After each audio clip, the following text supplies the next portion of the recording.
Niyang hinawakan ang kamay ni Tyler at tumingin sa paligid, mga marangyang dekorasyon, perpektong inayos na mga bulaklak, at mga tao na nag-uusap na may hawak na mamahaling tiyampan. Malinaw niyang naramdaman na hindi siya kabilang sa mundong ito. Ihahatid ko kayo sa inyong mga upuan, ngumiti ang ibinalik na staff, kahit na tila hindi siya komportable. Dinala sila sa isang maluwang na bulwagan na may mga bintana mula sahig hanggang kisame na nag-aalok ng nakamamanghang tanawin ng Boston Bay. Habang papalapit sila sa kanilang mga upuan, biglang huminto si Tyler. Mama, ano ito? Habang ang mga plato ng mesa ng ibang kamag-anak ay mailabel na Clark Family o Harris Family, ang upuan ni Jennifer ay nakasulat lamang na Single Mother Waitress, at ang upuan ni Tyler ay simpleng may nakasulat na Single Mother's Child. Nawala ng kulay ang mukha ni Jennifer, naramdaman niyang may impulsong tumakas kaagad, ngunit nag-atubili nang makita ang mukha ng kanyang anak. Naguguluhan si Tyler, ang kanyang ekspresyon ay pinaghalong galit at kahihiyan. Ayos lang, Tyler, isang masamang biro lang iyon, nagkunwari siyang kalmado, binflip ang card at umupo. Unti-unting napuno ang venue ng mga tao, mga babae sa mga marangyang damit, mga lalaki sa mga sopistikadong suite, at pagkatapos ay lumitaw si Beverly sa pasukan. Naka-silver gray na damit na may tunay na perlas na kumikislap sa kanyang liig at tainga, "O Jennifer, dumating ka." Ang boses ni Beverly ay naghalo ng sorpresa at bahagyang pagkadismaya. Halos hindi niya pinansin si Tyler at umalis upang batiin ang ibang bisita.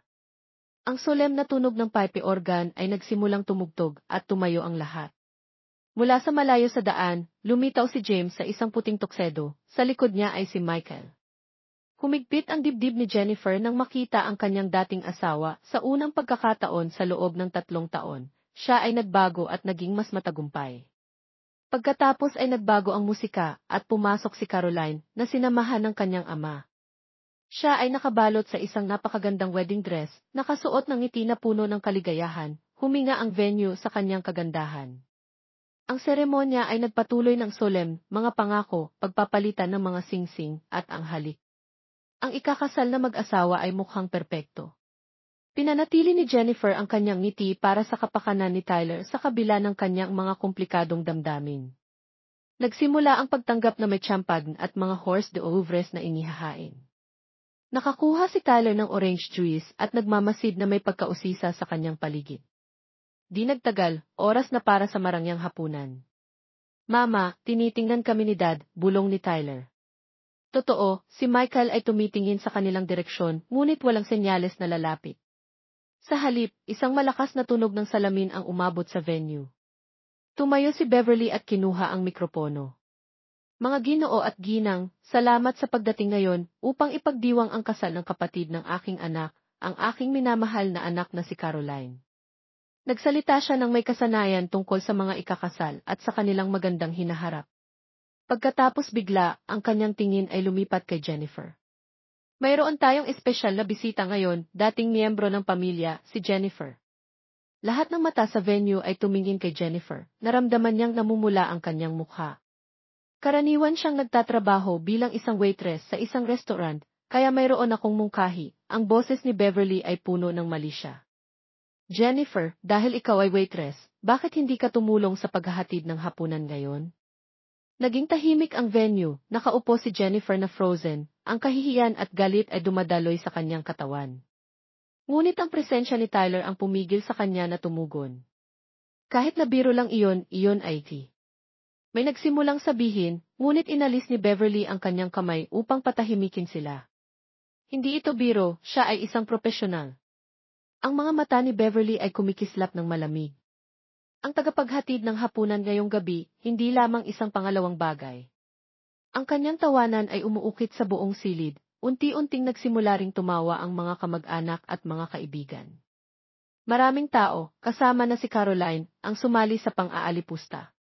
Kahit si Michael, kahit na hindi komportable, ay nakangiti. Nararamdaman ni Jennifer ang mga luha na umaago sa kanyang mga mata, nanginginig ang kanyang mga kamay, at tuyo ang kanyang lalamunan. Nais niyang tumakas, mawala sa lugar na ito. Sa sandaling siya ay handang tumayo, may nakita siyang kilos mula sa upuan sa tabi niya. Tahimik na hinila ni Tyler ang kanyang upuan at tumayo. Sa pagkakita ng 8 taong gulang na bata, unti-unting humina ang tawanan sa venue. Ang ekspresyon ni Tyler ay nagpakita ng kalmado at determinasyon na higit sa kanyang mga taon. Nagsimula siyang maglakad patungo sa entablado kung saan naroon ang mikropono. Tyler! Sinubukan ni Jennifer na tawagin ang kanyang anak pabalik sa isang mababang boses, ngunit siya ay umusad na sa harap sa ganap na katahimikan. Tumayo si Tyler sa harap ng mikropono gamit ang kanyang maliit na katawan, sinuri niya ang mga matatanda. Mayroon akong regalo para sa ikakasal. Ang boses ng bata ay nakakagulat na composed. Sa katunayan, ang mga salitang iyon ay umabot sa venue. Nawala ang ngiti sa mukha ni Caroline, siya ay namutla na parang nakita ang isang multo at nanatiling frozen. Ang groom, si James, ay tumingin sa kanyang fiancé na may pagkalito.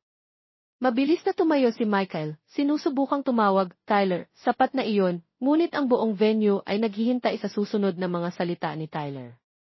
Huminga si Tyler ng malalim, ang atmosfera na bumabagsak sa mga balikat ng 8 taong gulang na bata ay masyadong mabigat, ngunit hindi nagbago ang kanyang mga mata. Inayos niya ang mikropono gamit ang isang kamay, inilagay ang isa sa kanyang bulsa, at tumingin sa paligid sa mga matatanda. Mangyaring itigil ang pang-aalipusta sa aking ina. Ang boses ni Tyler, kahit na maliit, ay malinaw na umabot sa buong venue. Daang-daang mata ang nakatuon sa kanya, humihinga ng mabigat. Nawala ng kulay ang mukha ni Beverly at si Caroline ay nanatiling frozen. Ang groom, si James, ay tumingin sa paligid na may pagkalito. Tyler, halika dito. Tinawag ni Michael ang kanyang anak sa isang mababang boses, ngunit hindi siya pinansin ng bata. Wala sa inyo ang nakakakilala sa aking ina, patuloy ni Tyler. Bumangon siya ng 5:05 tuwing umaga upang gumawa ng aking lunch. Palagi niyang sinusuri ang aking homework bago ako pumasok sa paaralan at nagtatrabaho siya ng buong araw, pagkatapos ay nagbabasa sa akin ng mga libro sa gabi. Nanatiling frozen si Jennifer sa kanyang upuan, nararamdaman ang mga luha na dumadaloy sa kanyang pisngi, hindi niya alam na pinapanood siya ng kanyang anak ng mas malapit. Ang aking ina ay hindi kailanman tumigil sa ngiti kahit gaano siya kapagod, kaya walang sinuman ang may karapatang saktan siya. Nagsimulang umakyat ang mga bulong-bulungan mula sa venue. Agad na sinubukan ni Beverly na lumapit kay Tyler. Mahal na bata, ito ay isang espesyal na araw, bibili ako sa iyo ng ice cream mamaya, kaya't iwanan na natin ang usaping pangmatanda, ayos lang ba? Tahimik na umiling si Tyler sa mga salitang iyon. Narinig ko si Aunt Caroline at si Dad na nag-uusap. Sa isang pangungusap na iyon, muling nag-freeze ang venue. Biglang tumayo si Caroline at hinawakan ang braso ng kanyang groom. James, ito ay imahinasyon ng bata. Ilabas siya dito. Gayunpaman, nag-atubili si James, nakikita ang kalmado ni Tyler at ang takot ni Caroline. Dahan-dahan niyang inalis ang kamay ng ikakasal at tahimik na umupo muli. 3 araw na ang nakalipas, nang pumunta ako upang ipasa ang sa bahay ni Aunt Caroline, nakaparada ang kotse ni Dad doon, patuloy ni Tyler na tila walang pag-aalinlangan. Nasa daan ako patungo sa mga leksyon sa piano, ngunit napagtanto kong nakalimutan ni Mama na ipadala ang isang mahalagang liham, kaya't huminto ako sa apartment ni Aunt Caroline. Namutla ang mukha ni Michael. Bahagyang nakabukas ang pinto at narinig kong nag-uusap sila sa loob. Sa una, akala ko ay batiin ko sila, ngunit nang marinig ko ang aking pangalan, huminto ako at nakinig.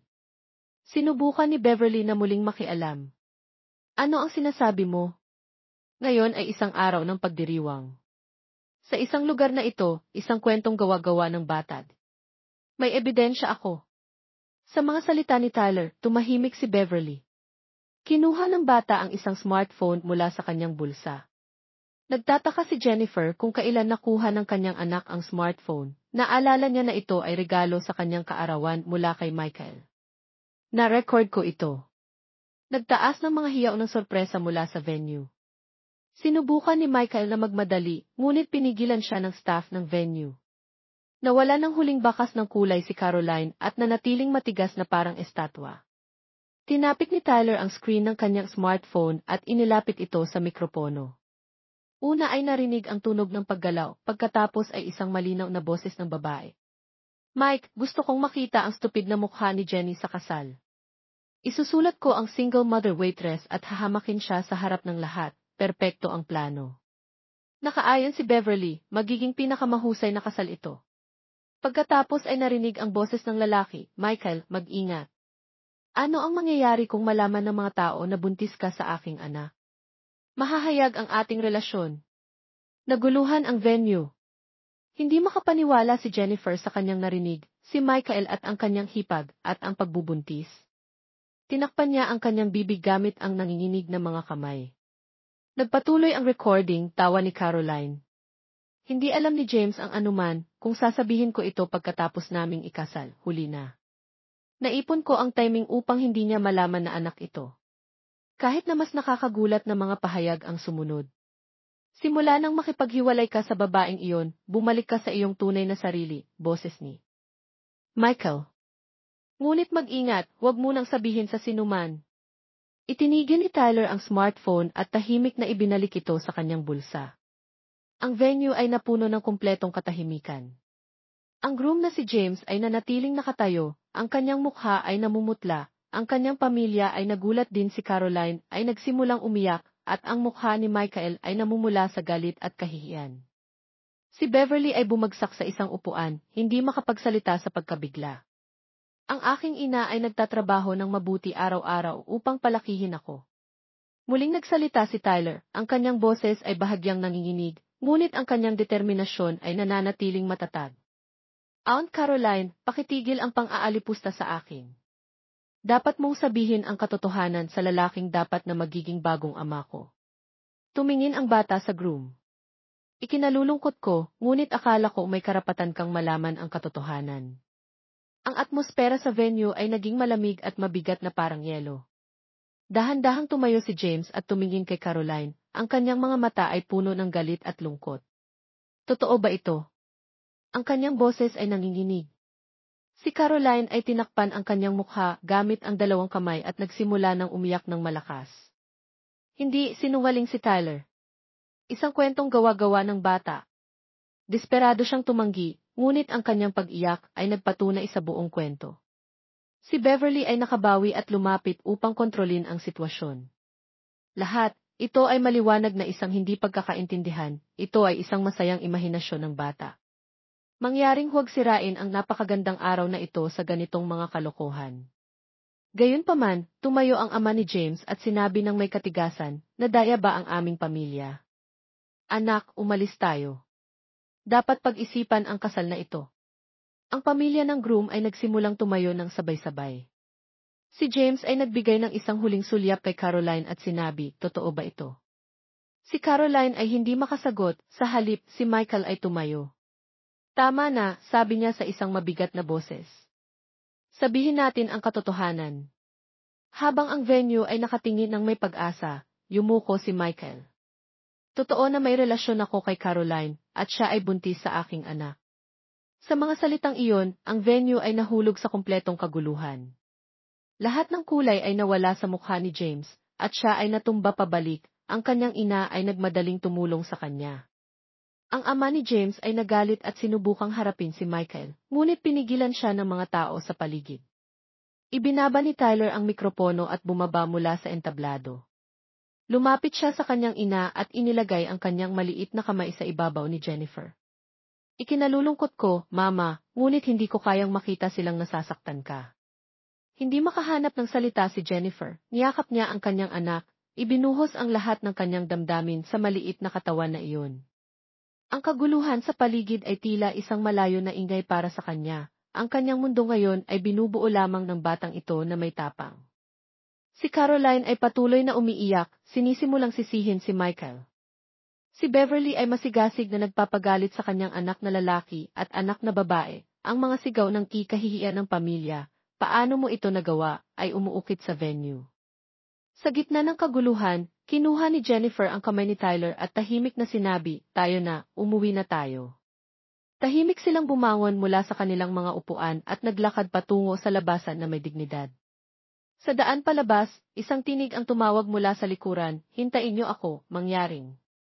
Nang bumalik sila, nakita nila si James na naglalakad patungo sa kanila na may nanginginig na mga hakbang, ang kanyang mukha ay namumutla at ang kanyang mga mata ay namumula. Ang lalaking dapat na maging bituin ng kasal ngayon ay mukhang isang sirang manika. Totoo ba ito? Tanong niya kay Tyler. Ang boses ay mababa upang hindi marinig ng iba. Tumingin si Tyler ng diretso sa mga mata ni James at bahagyang tumango. Hindi ako nagsisinungaling, ang recording ay totoo. Si James ay dahan-dahang pumikit, ang kanyang ekspresyon ay puno ng sakit at kalungkutan ng pagtataksil. Nakaramdam si Jennifer ng simpatya para sa kanya, sila ay nasa parehong sitwasyon. Ang iyong anak ay matapang, mahinang sabi ni James. Isipin mo, ang isang maliit na bata ay mailakas ng loob na magsalita ng katotohanan sa harap ng mga matatanda. Inilagay niya ang kanyang kamay sa balikat ni Tyler at tahimik na nagsabi, "Salamat." Mula sa loob ng venue, ang kaguluhan ay patuloy, ang pag-iyak ni Caroline, ang galit na sigaw ni Beverly, at ang mga boses ng mga nalilitong bisita ay nagsanib. Lumabas si James at Caroline mula sa venue, ang kanyang wedding dress ay magulo, at ang dating perpektong makeup ay nasira ng mga luha. Desperado niyang hinawakan ang braso ni James at nagmakaawa, ito ay isang kasinungalingan. Isang imahinasyon ng bata. Maniwala ka sa akin. Unti-unting inalis ni James ang kanyang kamay at tahimik na sinabi, "Mahal. Kita sa loob ng 5 taon, ngunit pinabayaan mo ang aking tiwala sa iyong kapatid." Tumigil siya sa pagsasalita at nahirapang huminga. Kailangan kong mag-isip. Pagkatapos ay lumitaw si Michael. Mukhang nakatakas siya mula sa kaguluhan sa loob, ang kanyang damit ay magulo at ang kanyang mukha ay nagpapakita ng matinding pagkalito. "Caroline, tumigil ka sa pagsisinungaling," sabi niya sa pagod na boses. "Lahat ay aking responsibilidad." Humingi rin ng tawad si James. "Pareho kayong may responsibilidad." Si Beverly ay pumasok sa eksena, ang kanyang galit ngayon ay nakatuon sa kanyang anak na lalaki at anak na babae. "Nasira niyo ang dangal ng pamilya. Paano niyo nagawa ang ganitong kahiyahiya?" Tumingin si Beverly kay Jennifer at Tyler. "Kayo rin ay may kasalanan na ibinulgar ang kahihiyan ng pamilya sa isang pampublikong lugar." Naalala ni Jennifer ang 3 taon ng kahihiyan at sakit, lahat ng paghamak at insulto na kanyang naranasan. At ngayon, ang huling kahihiyan na sinikap niyang tiisi ng tahimik para sa kapakanan ng kanyang anak ay natapos na. Itinaas niya ang kanyang likod at sinabi sa kalmadong tinig, "Dapat kayong magdusa sa kahihiyan. Ang inyong anak ay nagkaroon ng hindi tamang relasyon sa kanyang kapatid na nagresulta sa isang bata, at upang itago iyon, sinubukan niyong magpakasal sa isang inosenteng tao. Ibinulgar lamang namin ang katotohanan." Wala nang masabi si Beverly sa mga salitang iyon. Si Caroline ay ngayon nakaluhod sa sahig, umiiyak at humihingi ng tawad kay James. Lumapit ang ama ni James at hinawakan ang kanyang balikat. "Tara na, anak. Hindi tayo dapat makihalubilo sa pamilyang ito." Tumingin siya kay Jennifer at Tyler at bahagyang yumuko. "Salamat sa pagsasabi ng katotohanan." Habang umalis ang pamilya ni James, ang groom ay nanatiling nakatayo sa harap ni Caroline, naglalakad na parang may dalang bigat.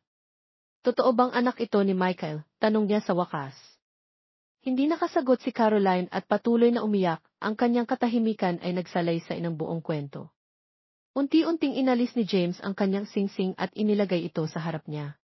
"Paalam, Caroline." Ang mga salitang iyon ay tila isang huling pamamaalam, at umalis din siya, kasama ang kanyang pamilya.